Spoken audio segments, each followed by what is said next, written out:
grad na rijeci Dravi, grad industrije, grad sporta i grad kulture. Jednom riječju, grad Belišće. Kako zapravo započeti temu, priču o materijalnoj baštini grada Belišća i okolice?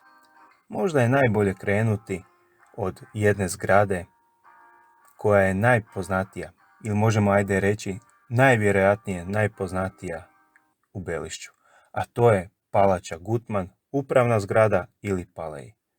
Ovisno o razdoblju, vremenu, o generaciji i naravno osjećajima, potrebama te generacije, ova se je zgrada drugačije doživljavala i samim time drugačije zvala.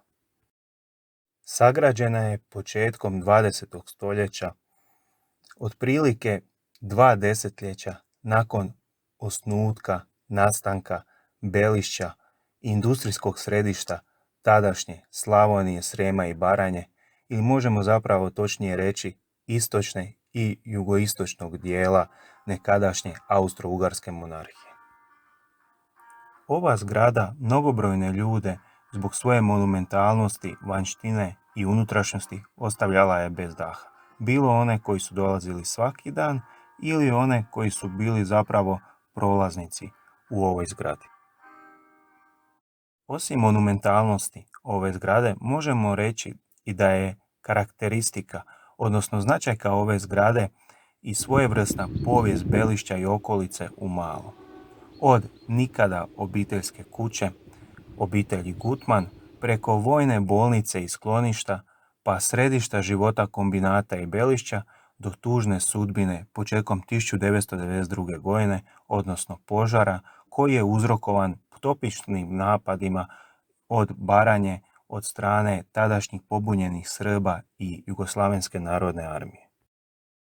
Osim opisane upravne zgrade, na prostoru grada Belišća i okolice nalazi se još nekoliko spomenika, a dobar dio njih su povezani.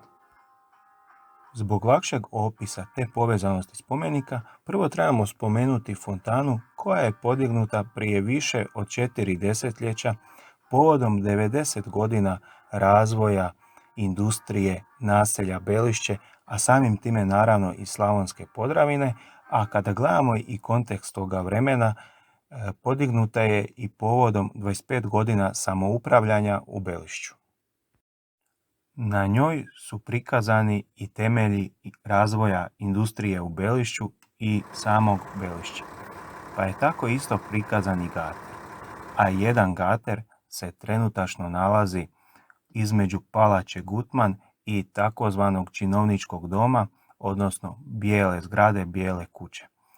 Taj spomeni gater postavljen je 1959. godine na 75. godišnjicu razvoja industrije u Belišću. A te 1959. godine izdane su i značke kombinata Belišće. Također, možemo naći i studije, ili bolje rečeno izvještaje o razvoju Belišća iz te 1959. godine, a recimo još je svakako važno spomenuti da je taj gater zapravo podignut od strane radnika tadašnjeg kombinata Belišće. Kada od gatera promatramo Palaču Gutman, odnosno upravnu zgradu, možemo vidjeti između ostaloga i spomenik žrtvama fašizma u Drugom svjetskom ratu, ali isto tako i zgradu koja je, htjeli ne htjeli priznati, zapravo u sjeni Palače Gutman, a to je velika kuća. Ona je građena između ostaloga u nekoliko etapa od kraja 19. stoljeća pa tijekom prvih godina desetljeća 20. stoljeća. Zapravo zamišljena je i kao stambeni prostor obitelji Gutman i možemo reći i činovnika i radnika i naravno stanovnika Belišća, a danas je između ostaloga središte policije. Ako odemo malo sjevernije, znači doslovno nekoliko koraka od Palače Gutman, odnosno velike kuće, možemo reći nekada crvene kuće, a sada bijele kuće, dolazimo na cestu, odnosno ulicu, prvu ulicu najvjerojatnije Belišća, gdje se i dan danas nalaze kuće koje su prve sagrađene za radnike još 1880. godina. Okomito se na tu ulicu nastavlja ulica, takozvana Pekmez ulica prema jugu. U toj su ulici građene kuće prije otprilike 130 godina, odnosno 1890. godina. Možemo između ostaloga spomenuti nekoliko značajki te ulice, naravno samim time kada je ona takozvana Pekmez ulica, možemo svakako spomenuti da je taj naziv došao od naravno mirisa pekmeza od bobica Bazge, a ono što je možda malo manje poznato, između ostaloga glavna je značajka bilo i to da se između tih kuća u toj Pekmez ulici, odnosno u vrtovima tih kuća, nalazilo i mnogo stabala oraha. I sada možemo čak malo spomenuti i to što bi bilo kad bi bilo, odnosno da nije možda tako dobro, fino mirisao taj pekmez od bobica Bazge i da su zapravo ta stabla oraha došla u prvi plan, možda bi danas ljudi više govorili da je to takozvana orah ulica, a ne Pekmez ulica. Ali naravno to je u onoj sferi što bi bilo kad bi bilo. Sada zapravo, ako se malo vratimo prema sjeveru, odnosno opet vratimo u ovu najvjerojatnije najstariju ulicu u Belišću i ako krenemo malo prema istoku, doći ćemo do jedne zgrade, odnosno kuće koja je isto prije bila stambena za radnike poduzeća SH Gutman, odnosno kombinata Belišće kasnije, a sada je središte muzeja Belišće. Paralelno s opisanom ulicom, odnosno nešto sjevernije od opisane ulice i samim time palače Gutman, nalazi se nekadašnja Radnička ulica. Ulica u kojoj je prije bila kuća obitelji svjetski poznatog skladatelja Sigmunda Romberga, odnosno zapravo Sigmunda Rosenberga. I sada, prije nego što malo spomenemo i neke za Belišće, razvoj Belišća, kulturnog razvoja Belišća, važne zgrade, odnosno kuće, domove, možda bi mogli malo otići u zapadnije dijelove Belišća, današnjeg grada Belišća, odnosno u naselje Gat. Ondje se nalazi rodna kuća, zapravo bolje rečeno obiteljska kuća još jednog svjetski poznatog čovjeka s prostora današnjeg grada Belišća, odnosno obiteljska kuća znanstvenika, akademika, člana Jugoslavenske akademije znanosti i umjetnosti, Austrijske akademije znanosti i umjetnosti i Makedonske akademije znanosti i umjetnosti, obiteljska kuća jednog jedinog Josipa Hama. Sada se trebamo ponovno vratiti u nekadašnju Radničku ulicu, zbog jedne zgrade koja je sagrađena prije više od 100 godina, odnosno koja je bila središte društvenog, kulturnog života početkom 20. stoljeća. Prvo je bila središte za činovnike, a onda kasnije za radnike. I zato, naravno, poduzeća Gutman. I zato zapravo tu zgradu, ovisno o kojem razdoblju govorimo, možemo nazivati prvo činovnički dom, a onda kasnije radnički dom. Ondje su se održavale i kazališne predstave, naravno održavali su se i kino predstave, a služila je nekada i kao stambeničak prostor. A onda od sredine zapravo 20. stoljeća bila je i središte zapravo za jedno društvo za tjelesni odgoj. I sad se zapravo nameće pitanje zašto je ta zgrada prvo bila činovnički dom, odnosno zašto ju nazivamo prvo činovnički dom, a onda ju u jednom trenutku, recimo od 1920. godina, moramo svejedno zapravo nazivati radnički dom. Iz jednostavnog razloga što recimo preko puta te zgrade 1920. godina sagrađena je još jedna veća zgrada. Zapravo zgrada koja svojom monumentalnošću ide u rang palače Gutman. Zapravo i možemo reći da je, kad se ovako gleda izvana, izgleda čak i monumentalnije, veće od palače Gutman. Ta zgrada je poznata kao bijela kuća, bijela zgrada, odnosno činovnički dom, zato što su svi činovnici se zapravo prebacili, odnosno njihov kulturni i društveni život se prebacio u taj činovnički dom, odnosno u tu zgradu, i zapravo tamo je, kao i više manje dobar dio zgrada u tadašnjem Belišću, služila je i kao stambeni prostor. I sada za kraj priče o ove dvije zgrade koje su, možemo reći slobodno, preteča središta kulturnog života prije gradnje Doma kulture u Belišću. Dovoljno je još samo spomenuti da prije tih, recimo, 60-ak, 70-ak, 80-ak godina u Belišću, zahvaljujući tom radničkom domu i činovničkom domu, odnosno gradnji tog činovničkog doma, u nekim trenucima u Belišću su zapravo bila i 2 kina, odnosno 2 kazališta. Održavale su se znači u obje zgrade i kino predstave i kazališne predstave.